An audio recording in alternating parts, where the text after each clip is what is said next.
বৃদ্ধ রহিম বারান্দায় বসে আছে। তার কোনো কিছুরই অভাব নেই, কিন্তু তার অনেক কষ্ট। কারণ তার ছেলে অনিক এবং ছেলের বউ রেহেনা তাকে দেখতে পারে না। সময় পেলেই রহিমকে তারা অনেক কথা শোনাতো। এমন একদিন, মা রাহেলা, আমাকে একটু পানি দেবে মা? এই নিন আপনার পানি। পানি খেয়ে আমাকে উদ্ধার করেন তো। আপনাকে নিয়ে আর পারি না। শোনেন বাবা, আমি একটু পাশের বাড়িতে যাচ্ছি। মিলন এলে ওকে খেতে দিবেন, বুঝেছেন? মা, আমি কি ভাত বেড়ে খেতে দিতে পারবো? পারেনটা কি বলুন তো? আপনি পারেনটা কি? শুধু গিলতেই পারেন? শুনুন তো, আপনি পারবেন কি পারবেন না সেটা আমার দেখার বিষয় না। আপনার ছেলে এলে যেন সে না খেয়ে থাকে না।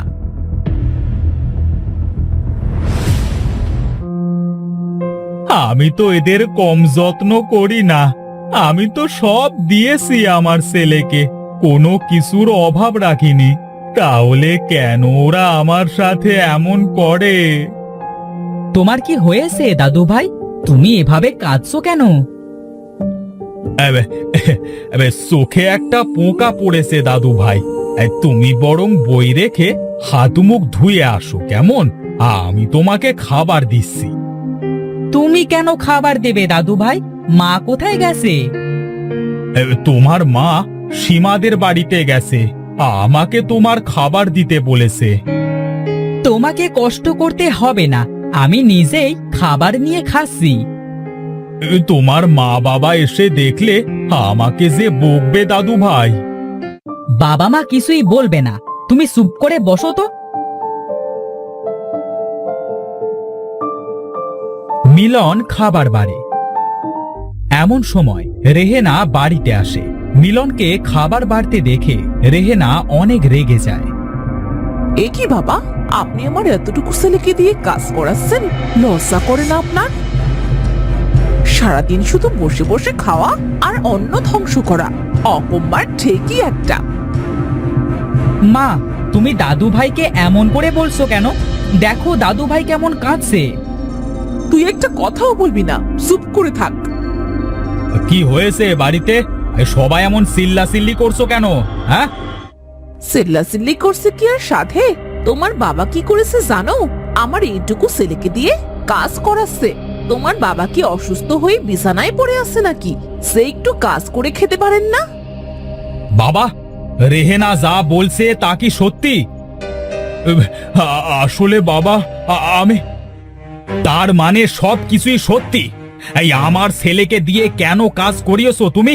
তোমাকে দেখলেই আমার রাগ মাথায় উঠে যায়। বেরিয়ে যাও আমার বাড়ি থেকে, এক্ষুনি বেরিয়ে যাও। আমি মাঠ থেকে বাড়িতে এসে যেন তোমাকে আর না দেখি। আর একটা কথা, ঘরের একটা জিনিসেও যেন হাত দেবে না। ঠিক আছে বাবা, তোরা সবাই ভালো থাকিস। দাদু ভাই, তুমি কি সত্যি সত্যি আমাকে ছেড়ে চলে যাবে? মিলনের কথায় রহিম কোনো উত্তর না দিয়ে কাঁদতে কাঁদতে বাড়ি থেকে বেরিয়ে যায়।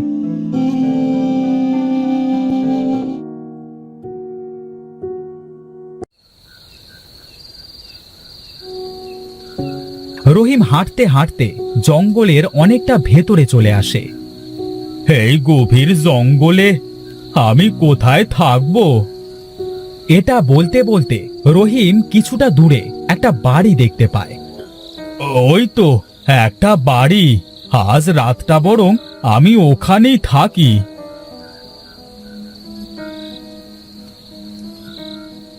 বাড়িতে কেউ কি আসেন? বলি, বাড়িতে কেউ আসেন কি?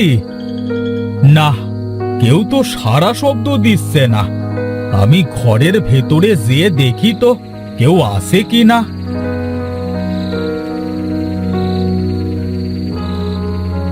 রহিম ঘরের ভেতরে যেয়ে দেখলো একটা লোক নাক ডেকে ঘুমাচ্ছে।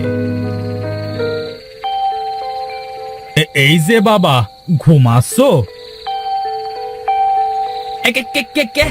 ভূত ভূত!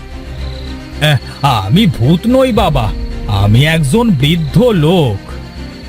তাই তো, তাই গভীর জঙ্গলে আপনি কেন এসেছেন? হ্যাঁ, আমার যে যাবার মতো কোনো জায়গা নেই, তাই হাঁটতে হাঁটতে জঙ্গলে চলে এসেছি। আর চাচা, আপনি কাঁদছেন কেন? কাঁদবো না তো কি করব, আমার যে বড় পোড়া কপাল, আজ আমার সব থেকেও কিচ্ছু নেই। কেন, কি হয়েছে চাচা? কেউ কি চুরি করে নিয়ে গেছে নাকি? তারও ওপরের কিছু বাবা, আমার ছেলে আর ছেলের বউ মিলে বাড়ি থেকে বের করে দিয়েছে। আমার বাড়িতে কোনো কিছুর অভাব নেই, কিন্তু একটা জিনিসও আমাকে আনতে দেয়নি। আমার বাবার দেওয়া একটা আংটি আছে, সেটার কথা আমার খুব মনে পড়ছে। আহারে, আপনার তো সত্যি অনেক কষ্ট। আপনি যদি চান তাহলে আমি আপনাকে আপনার বাবার দেওয়া আংটিটা এনে দিতে পারি। সত্যি এনে দিতে পারবে তুমি? কিন্তু কিভাবে এনে দেবে আমার আংটিটা যদি ধরা পড়ে যাও? হ্যাঁ, এই সিরাজ চোর কখনো কোনো কিছু চুরি করতে যেয়ে ধরা খায়নি। হ্যাঁ, কারণ আমি বুদ্ধি দিয়ে চুরি করি। কি, তুমি চোর বাবা? হ্যাঁ চাচা, আমি একজন চোর। চুরি না করলে আমি খাবো কি? তুমি এই গভীর জঙ্গলে কেন থাকো বাবা? আমার যে বাবা মা কেউ নেই, কার কাছে থাকবো আমি? যাদের বাবা মা আছে তারা মূল্য দেয় না, কিন্তু যাদের বাবা মা নেই তারাই জানে বাবা মা কতটা আপন। আজ থেকে আমি তোর বাবারে ছেলে, তুই আর কাঁদিস না। সত্যি বলছো তুমি? তাহলে আজ থেকে আমি তোমাকে বাবা বলে ডাকবো। তুমি আমাকে বলো তোমার কি কি চাই। তোমার ছেলের বাড়ি থেকে আমি তোমার জন্য সব কিছু উদ্ধার করে এনে দেব। আমার আংটিটা নিয়ে আসবি, আর আমার ঘরে একটা পুরাতন চাদর আছে, সেই চাদরটা নিয়ে আসবি। আর কিছু না বাবা? হ্যাঁ, আরো অনেক জিনিস আছে, আমাকে নাম বলতে দে। রহিম সিরাজকে অনেকগুলো দামি দামি জিনিসের কথা বলে। ওরে বাবা, এগুলা তো অনেক দামি দামি জিনিস। বাবা, তুমিও আমার সাথে যাবে? তুমি বাড়ির বাইরে অপেক্ষা করবে, আর আমি ভেতরে যাব। আমি যে কি করব রে বাবা, আমি গেলে তুই যদি ধরা পড়ে যাস? আমি কেন ধরা পড়বো বাবা? তুমি তো বাইরে থাকবে। তুমি বাইরে থেকে কখনো কুকুরের মতো, কখনো মুরগির মতো, আবার কখনো শেয়ালের মতো ডাকবে। তখন তোমার ছেলে আর ছেলের বউ অন্যমনস্ক হয়ে যাবে, কুকুর শেয়াল খুঁজতে বাইরে বের হবে। এই ফাঁকে আমি আমার কাজ সেরে ফেলবো। তুই সত্যি অনেক চালাক। সব সময় কি এমন চালাকি করে চুরি করিস? কি অদ্ভুত বুদ্ধি! হ্যাঁ, ঠিকই বলেছো বাবা তুমি। আমি সব সময় চালাকি করেই চুরি করি।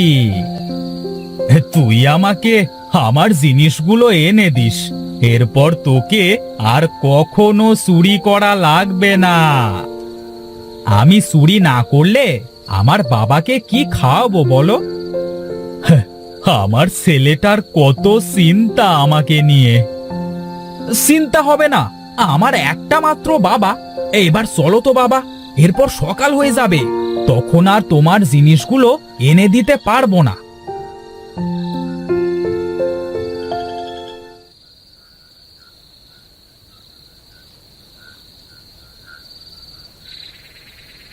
রহিম আর সিরাজ একসাথে অনেকদের বাড়িতে যায় চুরি করবার উদ্দেশ্যে। রহিম বাইরে লুকিয়ে থাকে, সিরাজ আস্তে আস্তে বাড়ির ভেতরে প্রবেশ করে। বাড়ির ভেতরে তো চলে আসলাম। বাবা এই ঘরটার কথাই বলেছিল।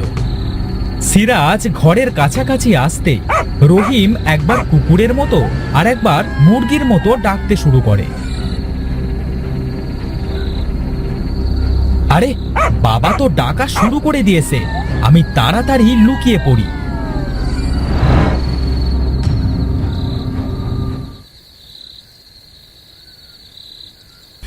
এই ওঠো না, ওঠো। আরে ডাকছো কেন এভাবে? হ্যাঁ, মনে হচ্ছে কুকুরে আমার মুরগি ধরেছে। চলো তো সে দেখে আসি। আচ্ছা ঠিক আছে, চলো।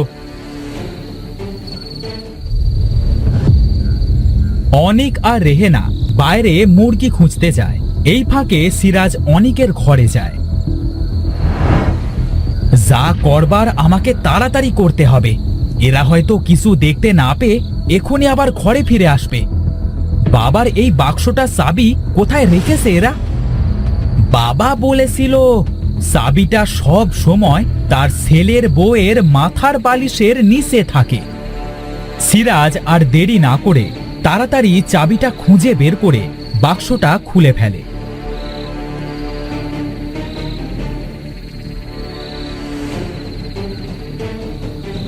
এমন সময় কারোর পায়ের আওয়াজ শুনে সিরাজ লুকিয়ে পড়ে।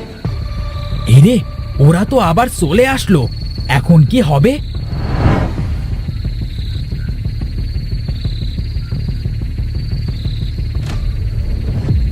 তুমি খালি খালি আমার কাঁচা ঘুমটা ভাঙালে। আমি যেটা শুনলাম সেটাই তো বললাম। দেখেছো দেখেছো, শিয়ালে ডাকছে আর মুরগি। চলো তো আবার যেয়ে দেখি। ঠিক আছে, চলো তো দেখি।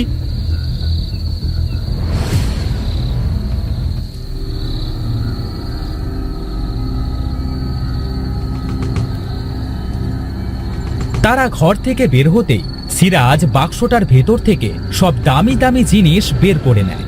আংটি আর চাদরটাও নিতে ভোলে না। তাড়াতাড়ি বের হয়ে যায়, না হলে এরা চলে আসবে।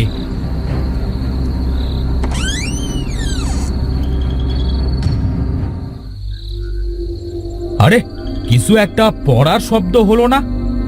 তার মানে কি আমাদের বাড়িতে চোর এসেছে? চলো ঘরে যেয়ে দেখি তো।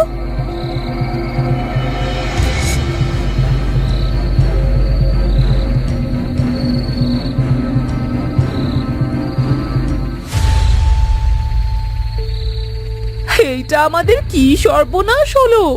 আমাদের দামি দামি সবকিছু যে চোরে নিয়ে গেল, সাথে বাবার জাদুর আংটি আর চাদরটাও নিয়ে গেছে।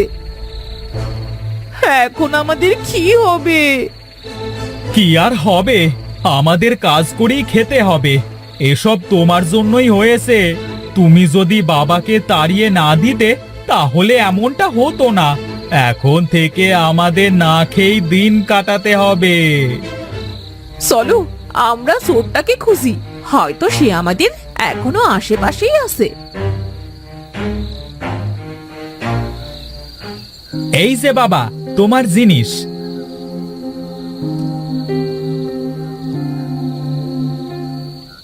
ওরা আমাদের খোঁজবার জন্য আমাদের কাছে চলে এসেছে। এই চাদরটা দে আমার কাছে। চাদরের ভেতরে আয় বাবা। হে জাদুর চাদর, আমাদের জঙ্গলের ভেতরে ছোট্ট কুটিরে নিয়ে যা। চাদর তাদের ছোট্ট কুটিরে নিয়ে যায়। এটা কি হলো বাবা? আমরা এত তাড়াতাড়ি কিভাবে চলে আসলাম? এটা হলো জাদুর চাদর। এই চাদরকে যেখানেই নিয়ে যেতে বলা হয় সেখানেই নিয়ে যায়। আর আংটি আছে না একটা, এটাকে যা করতে বলি তাই করে, দেখবি। রহিম আংটিটা নিয়ে আংটিটাকে বলল, আমাদের এখানে সুন্দর একটা বাড়ি তৈরি করে দে দেখি। আজ থেকে আমরা বাবা আর ছেলে মিলে এখানেই থাকবো। আমাদের কোনো কিছুরই কষ্ট হবে না।